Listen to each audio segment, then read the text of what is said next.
ನಮಸ್ಕಾರ ಬಂಧುಗಳೇ.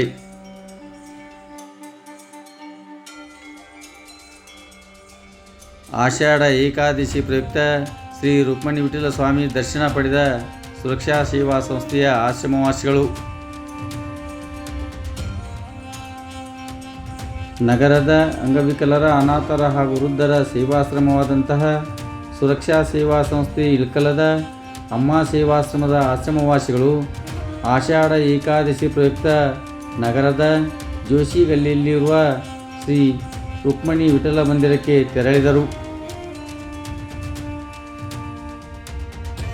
ಎಲ್ಲ ಆಶ್ರಮವಾಸಿಗಳು ಅತ್ಯಂತ ಲವಲವಿಕೆಯಿಂದ ಭಕ್ತಿಭಾವದಿಂದ ಉಪವಾಸ ಮಾಡಿ ಶ್ರೀ ರುಕ್ಮಿಣಿ ವಿಠಲ ಸ್ವಾಮಿಯ ದರ್ಶನವನ್ನು ಪಡೆದುಕೊಂಡರು.